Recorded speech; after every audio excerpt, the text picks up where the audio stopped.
Hello everybody, today we're going to be talking about disinfectants, and I'm going to mix up this disinfectant. I got this chemicals from a website, and here we go.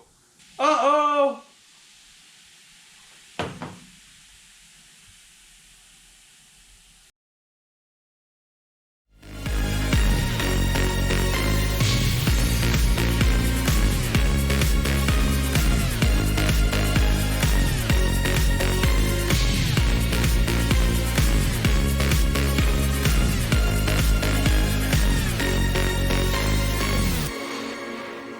Hey, I'm Rich. And I'm Jason.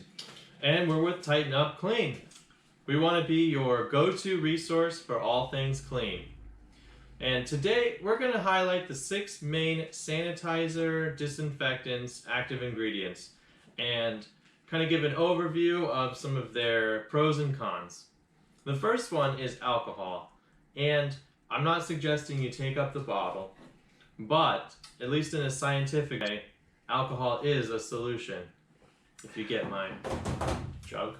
Alcohol is a fast-acting bactericidal, but it does not have much, if any, residual effect.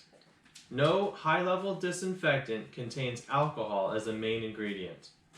It's good for hard surfaces, for your hands, rubber, computers, and phones. When cleaning and sanitizing your phone, be sure to be thorough with covering all surfaces, including inside and outside of your case.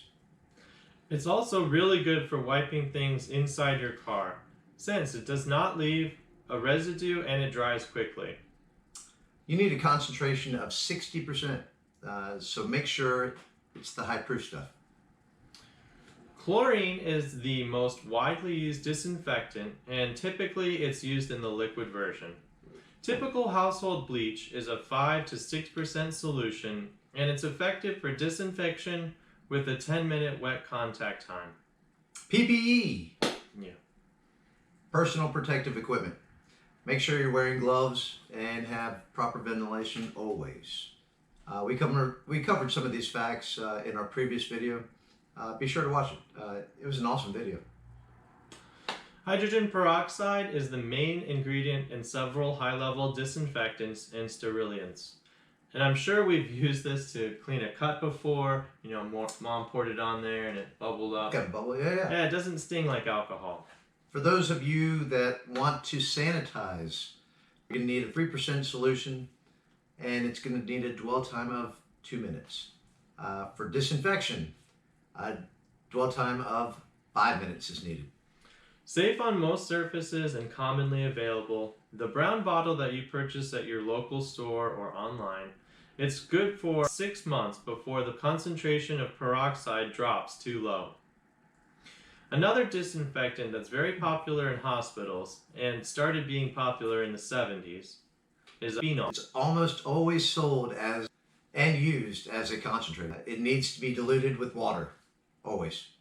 One common problem is the more you pour, the cleaner it gets. Not the case. Not the case at all. Needs to be rinsed off after disinfecting with clean water. People every year are burned and injured because they either have too much solution when they didn't properly dilute it, or because the water evaporated off of whatever they were disinfecting, and it left a concentrated volume of phenol on the surface, and then someone came by and... PPE. Wear gloves and follow up with a fresh water rinse after disinfection. Read the label, as dwell times do vary. Probably the second most common sanitizer and disinfectant is a Quaternary Ammonia based product. Also known as quat cleaners. You see these almost everywhere. A small bucket with a rag to wipe surfaces down, to sanitize them. You're going to see them in restaurants and bars and hospitals. It's that towel that gets used to wipe down your table, even chairs. Even that piece of food that fell out of Houston's mouth onto the floor. These products are nearly always a concentrate, and they need to be diluted. The adage of, and some is good and more is better, Not true. Not true at all. The label on the back will have the proper dilution ratio with water. When mixed in a bucket, particularly when using a cotton towel or rag, the solution's concentration lowers and becomes ineffective about an hour. 1 hour. You must change your solution out at least once per hour to stay effective as a sanitizer. PPE!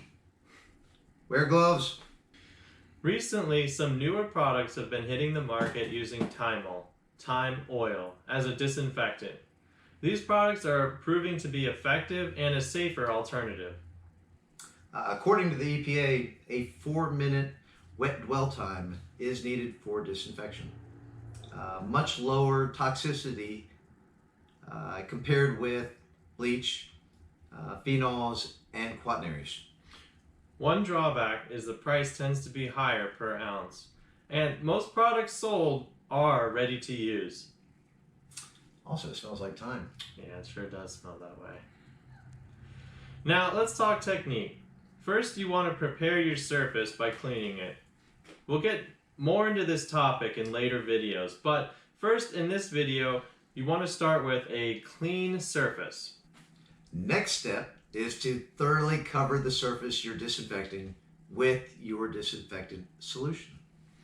Now, while you're waiting for the proper dwell time, just go ahead and like this video. Yeah, thumbs up. Go ahead and subscribe, enable notifications, and just send us a nice happy comment. Yeah.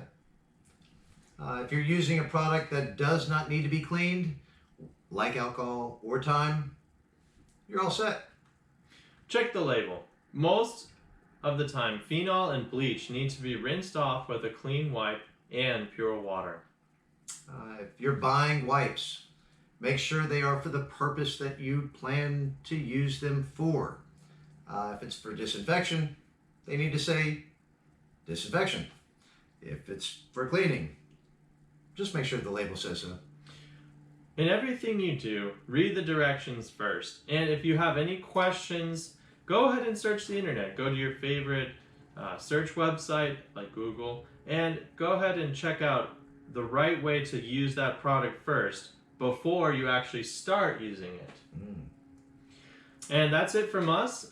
Thank you. Like these videos, share, subscribe, leave us any questions in the comments below. And thanks for being here. Thanks, guys.